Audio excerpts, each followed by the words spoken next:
Okay, வணக்கம் மாணவர்களே. TNPSC group 4 சிலபஸை வந்து சேஞ்ச் பண்ணிட்டாங்க. அந்த புதிய சிலபஸோட அடிப்படையில் 90 நாட்களில் தமிழில் 100க்கு 100 எடுக்க வைப்பதற்கான ஒரு இலவச பேட்ச் வந்து போயிட்டுருக்கு. ஓகேங்களா? அதில் டெஸ்ட்டு 7க்கான ஷெடியூல் என்ன, அதோட மெட்டீரியல் எப்படி டவுன்லோட் பண்ணுறது அப்படிங்கிறது தான் இந்த வீடியோ பதிவில் நம்ம பார்க்க போகிறோம். யாராவது புதிய மாணவர்களாக இருந்தீங்க, இந்த பேட்சில் எப்படி ஜாயின் பண்ணணும் அப்படின்னா கீழே டெஸ்கிரிப்ஷனில் அதற்கான லிங்க் கொடுத்துருக்கோம். அதை கிளிக் பண்ணி நீங்கள் இந்த பேட்சில் ஜாயின் பண்ணிக்கலாம். ஓகேங்களா? சரி, ஓகே. இப்போ வாங்க நம்ம எப்படி வந்து மெட்டீரியலை டவுன்லோட் பண்ணலாம் அப்படிங்கிறத தெளிவாக பார்த்துடலாம். ஓகே, இப்போ இதுக்கு முன்னாடி நம்ம இதுவரையும் எத்தனை தேர்வு முடிச்சிருக்கோம் அப்படின்னா 5 தேர்வுகள் முடிச்சிருக்கோம். அது தமிழ் சிலபஸில் இருக்கக்கூடிய யூனிட் 7ல் திருக்குறள் இருக்கு இல்லையா, அந்த திருக்குறளோட 20 அதிகாரத்தை 5 டெஸ்ட்டுகளாக முடிச்சிருக்கோம். இப்போ 6வது டெஸ்ட்டாக உங்களுக்கு என்ன நடக்க போகுது அப்படின்னா, இந்த அறநூல் இருக்கு இல்லையா, நாலடியார், நான்மணி கடிகை, பழமொழி 400, முதுமொழி காஞ்சி, திரிகடிகம், இன்னா 40, சிறுபஞ்ச மூலம், ஏலாதி, ஔவையார், இதிலிருந்து தான் உங்களுக்கு வந்து தேர்வு வந்து நடக்க போகுது. இதில் வந்து டிஎன்பிஎஸ்சி சிலபஸில் அவங்க கிளியராக மென்ஷன் பண்ணிட்டாங்க, இந்த யூனிட் 7 பார்ட் வந்து up to 10th standard SSLC வரை தான் எடுப்பாங்க அப்படின்னு. ஓகேங்களா? ஸோ அதனால் இந்த பார்ட்டுக்கு நீங்கள் முழுக்க 10ஆம் வகுப்பு புதிய புத்தகம் பழைய புத்தகம் ரெண்டையுமே இந்த பர்டிகுலர் சிலபஸில் எங்கே இருக்கோ அதை நீங்கள் தேடி படிக்கணும். ஸோ நீங்கள் தேடியெல்லாம் படிக்க வேண்டாம், அதுக்கான மெட்டீரியல் அதுக்கான வீடியோ கிளாஸ் எல்லாமே நாமளே ப்ரொவைட் பண்ணிடுவோம், நீங்கள் பேட்சில் ஜாயின் பண்ணிக்கிட்டேன். ஓகேங்களா? சரி, ஓகே. இப்போ வாங்க வேர் டு ஸ்டடி உங்களுக்கு நான் சொல்லிவிட்டு மெட்டீரியல் எப்படி டவுன்லோட் பண்ணுறது அப்படிங்கிறத சொல்கிறேன். ஓகே, இப்போ இதுதான் வந்து உங்களுக்கு டெஸ்ட் 6க்கான சிலபஸ். டெஸ்ட்டு டேட் எப்போ சார் அப்படின்னா 27/12/2024 வெள்ளிக்கிழமை இரவு 8 மணிக்கு உங்களுக்கு டெஸ்ட் நடக்கும். டெலிகிராமில் உங்களுக்கு ஆன்லைன் பேஸில் வந்து இந்த டெஸ்ட் நடக்கும். ஓகேங்களா? நாளைக்கு 8 PM வந்து உங்களுக்கு இந்த டெஸ்ட்டு வந்து கண்டக்ட் பண்ணுவாங்க. ஓகேங்களா? சரி, ஓகே. இப்போ பார்த்துட்டிங்கன்னா சிலபஸ் பார்த்துருப்பீங்க. நாலடியார், நான்மணி கடிகை, பழமொழி 400, முதுமொழி காஞ்சி, திரிகடிகம், இன்னா 40, சிறுபஞ்ச மூலம், ஏலாதி, ஔவையார் பாடல்கள், இதெல்லாம் தான் உங்களுக்கு சிலபஸ். இது எங்கெங்கே இருக்குது அப்படிங்கிறத நாங்கள் தெளிவாக வந்து கொடுத்துட்டோம். எந்த புத்தகத்தில் இருக்குது, எந்த பேஜ் நம்பர் கொண்டு நான் உங்களுக்கு கொடுத்துருக்கோம், பார்த்துக்கோங்க. ஓகேங்களா? ஸோ இது வந்து எங்கே சார் இருக்குது அப்படின்னா நம்மளோட டெலிகிராம் பேட்சில் இந்த பிடிஎஃப் வந்து இருக்குது. நீங்கள் வேணும்னா டவுன்லோட் பண்ணி இதை பார்த்துக்கலாம். ஃபுல்லாகவே கொடுத்துட்டேன். நீங்கள் எந்த புத்தகத்தில் படிக்கணும் அப்படிங்கிறத தெளிவாக உங்களுக்கு பேஜ் நம்பரோட கொடுத்துருக்காங்க. ஸோ நீங்கள் பேட்சில் இதை பயன்படுத்தி படிச்சுக்கோங்க. ஓகே, இப்போ நெக்ஸ்ட்டு வந்து மெட்டீரியலை எப்படி சார் டவுன்லோட் பண்ணுறது அப்படிங்கிறது ரொம்ப ரொம்ப முக்கியம். இதை கவனமாக பார்த்துக்கோங்க. ஓகே, இப்போ நம்ம பேட்சில் ஜாயின் பண்ண உடனே நீங்கள் பார்த்தீங்க அப்படின்னா இந்த மாதிரி டெஸ்ட்டு 6 மெட்டீரியல் ஷிப் ஃபைல்னு ஒன்று இருக்கும். ஓகேங்களா? இந்த மாதிரி தான் உங்களுக்கு இருக்கும். ஸோ இதை நீங்கள் கிளிக் பண்ண உடனே என்ன செய்யணும் அப்படின்னா இந்த இடத்துல எக்ஸ்ட்ராக்ட், ஓகேங்களா, இப்படி ஒரு ஆப்ஷன் காமிக்குது பாருங்கள், எக்ஸ்ட்ராக்ட் அப்படின்னு. இதையும் நீங்கள் அடுத்து கிளிக் பண்ணுற மாதிரி இருக்கும். ஓகேங்களா? அந்த ஃபைலை கிளிக் பண்ணோன்னே இந்த எக்ஸ்ட்ராக்ட் இந்த மேலே இந்த இடத்துல வந்து டிக் கொடுத்துட்டு இதை வந்து எக்ஸ்ட்ராக்ட் பண்ணிடுங்க. இதை கிளிக் பண்ணிங்க அப்படின்னா உங்களுக்கு வந்து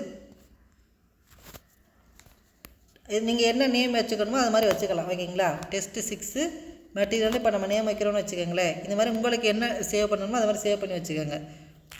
இது மாதிரி வந்துடும். அதன் பிறகு இதை கிளிக் பண்ணிங்க அப்படின்னா இப்போ டெஸ்ட்டு 6க்கு என்னென்ன சிலபஸ் இருக்கோ அதை வரிசையாக கொடுத்துருக்கோம். இப்போ நாலடியாரோட ஸ்கூல் புக் மெட்டீரியல் ஃபஸ்ட்டு இருக்கும். ஓகேங்களா? ஸ்கூல் புக்கில் எங்கெங்கெல்லாம் இருக்கோ அதெல்லாம் நாங்கள் கட் பண்ணி கொடுத்துருக்கோம். இப்போ பழைய புத்தகத்தில் இருக்குது, புதிய புத்தகத்தில் இருக்குது. இது வந்து உங்களுக்கு கொடுத்துருக்கோமா?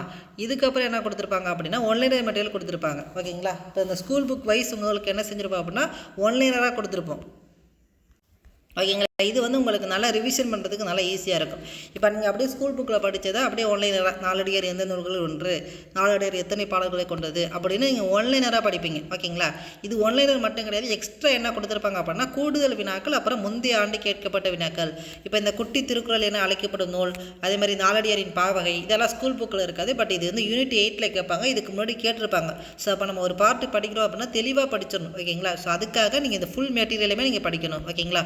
ஃபஸ்ட்டு பள்ளி புத்தகத்தில் உள்ளதாக படிச்சிருவோம். எதற்காக? யூனிட் 7 தமிழுக்காக. அப்போ இந்த கூடுதலாக கொடுக்கப்பட்ட பகுதி உங்களுக்கு தமிழ்லேயே கேட்க வாய்ப்பு இருக்குது. ஏன்னா முந்தைய ஆண்டு கேட்கப்பட்ட வினா தான். ப்ளஸ் யூனிட் 8க்கும் கண்டிப்பாக உதவும். ஸோ அதனால் ஃபுல் மெட்டீரியலுமே படிச்சிருங்க. ஓகேங்களா? ஓகே, இதுக்கப்புறம் என்ன சார் மெட்டீரியல் கொடுத்துருப்போம் அப்படின்னா ரொம்ப ரொம்ப ரொம்ப முக்கியமான மெட்டீரியல் இதுதான். என்ன சார் அப்படின்னா ரிவிஷன் சீட். ஓகேங்களா?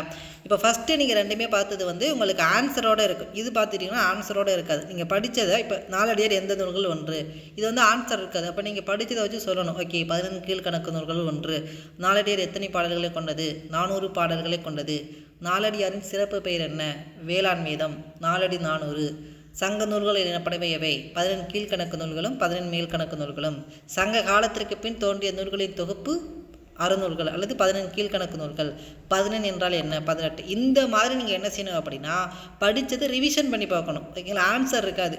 ஸோ இப்படி நீங்கள் ரிவிஷன் பண்ணிட்டீங்க அப்படின்னா எக்ஸாமில், ஏன்னா இதில் ஆப்ஷனே இல்லாமல் நீங்கள் படிக்கிறீங்க, அப்போ எக்ஸாமில் ஆப்ஷனோடு இருக்கும்போது எளிமையாக படிச்சிடலாம். ஓகேங்களா, இப்போ குட்டி திருக்குறள் என அழைக்கப்படும் நூல் நாலடியார் இன்பா வகை வெண்பா, இந்த மெட்டீரியலை யார் ஒருத்தவங்க சரியாக பயன்படுத்துகிறீங்களோ அவங்க தான் எக்ஸாமினேஷனில் ஃபுல் மதிப்பெண்ணை எளிமையாக எடுக்க முடியும். ஓகேங்களா, ப்ராப்பராக பண்ணுங்கள். ஃபஸ்ட்டு ஸ்கூல் புக்கை படிங்க, அதுக்கப்புறம் ஒன்லைனரை படிங்க, அதுக்கப்புறம் இதை வச்சு ரிவிஷன் பண்ணுங்கள். இதில் எது மறந்து போகுது, இப்போ உதாரணத்துக்கு வந்து நீங்கள் எல்லாமே படிக்க வேண்டியது கிடையாது.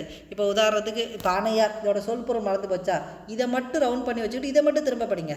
நம்ம எல்லாமே நம்ம படிக்க வேண்டியது இல்லையா. இப்போ சேமி அப்படின்னா தொலைவு அப்படிங்கிறது எனக்கு தெரியும், அப்போ இதை விட்டுறணும். இப்போ எனக்கு எது மறக்குதோ அதை மட்டும் படிக்கிறதுக்காக தான் இந்த ரிவிஷன் செட்டு. அப்போ எனக்கு எது மறக்குதுன்னு அப்படின்னு தெரிய வரணும் இல்லையா. அப்போ எனக்கு எப்போ சார் தெரிய வரும் அப்படின்னா இந்த மாதிரி மெட்டீரியலை நீங்கள் படிக்கும்போது தான் உங்களுக்கு எது மறந்துருக்கு அப்படிங்கிறது தெரிய வரும். ஓகேங்களா, இதே மாதிரி எல்லா யூனிட்டுக்குமே எல்லா இதுக்குமே உங்களுக்கு கொடுத்துருக்கோம். இப்போ நாலடியார் கொடுத்துருக்க மாதிரியே நான்மணி கடி கொடுத்துருக்கோம். அதே மாதிரி பார்த்துக்கிட்டிங்க அப்படின்னா பழமொழி 400, முதுமொழி காஞ்சி, திரிகடுகம், இன்னா 40, சிறுபஞ்சம் மூலம், கடைசியில் ஔவையார் தொடர்பான செய்திகள் வரை உங்களுக்கு நாங்கள் எல்லாமே கொடுத்துருக்கோம். ஓகேங்களா, ஸோ நீங்கள் இது எல்லாத்தையுமே வந்து கரெக்டாக வந்து பயன்படுத்திக்கங்க, கரெக்டாக பயன்படுத்தி படிச்சுக்கோங்க. இதற்கான வீடியோ கிளாஸ் நம்மளோட பேட்சில் வந்து அனுப்பிடுவோம்.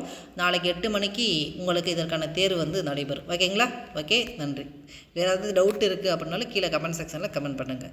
பேட்சில் எப்படி ஜாயின் பண்ணணும் அப்படின்னா கீழே டெஸ்கிரிப்ஷனில் இதற்கான டெலிகிராம் லிங்க் வந்து கொடுத்துருக்கோம். அதை கிளிக் பண்ணிங்கன்னா நீங்கள் ஜாயின் பண்ணிக்கலாம். அப்படி இல்லைன்னா முதல் கமெண்டில் கூட பின் பண்ணி வைக்கிறேன், அதை கிளிக் பண்ணி கூட புதிய மாணவர்கள் ஜாயின் பண்ணிக்கோங்க. ஓகே, நன்றி.